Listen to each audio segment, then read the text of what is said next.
70 people responsible for cutting, transporting, grinding, boiling, and refining sugarcane. The needs of the crop itself dictate the workflow. Sugar has to be processed extremely quickly because as soon as it's cut, it starts to rot.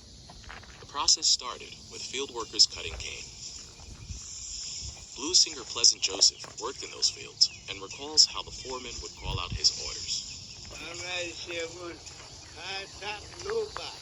And then you put the feet high up at the top of the good. And you got to stick your cane knife in the ground to get that sugar cane out by the root. The most dangerous places on the plantation were the sugar fields and the sugar mill. In the sugar fields, they had to deal with all kind of wildlife, especially snakes. As soon as you see the girls start to screaming and scanning around there, you can say there was a water moccasins are coming from the west. The next team of field workers trimmed the stalks and loaded them into carts. Cart drivers transported the cut cane to the mill, where another team fed the cane stalks into grinders. In 1822, the plantation bought a steam engine from England to replace the mules powering the grinders. When you feed that grinder, you have to be careful not to put your hand into the engrenage. The whole body could end inside that grinder. And I know at least one person in our plantation whose arm was missing. His name was Keto. Probably he was one of those people who fed the grinder. The grinding process extracted juice from the stalks. Workers poured the juice into kettles like the ones you're looking at. The kettle team monitored the process carefully, transferring the boiling hot cane juice ladle by ladle to the next kettle to be boiled and reduced again. That transfer happened 4 times until the liquid reached what is called the striking point, the point at which the sugar begins to crystallize.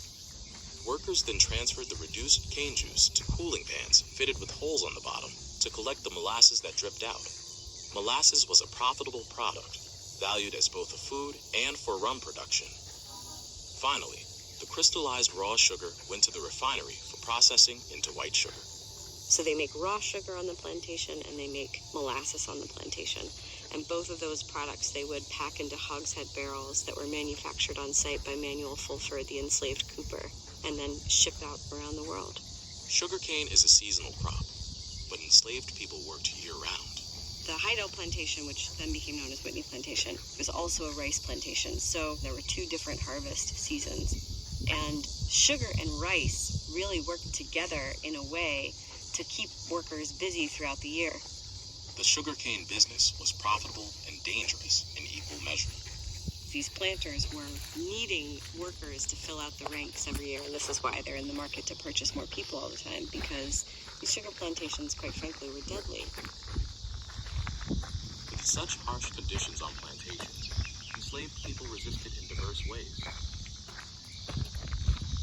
As you leave the sugar kettles, you will make your way along the path to the German Coast Uprising Memorial.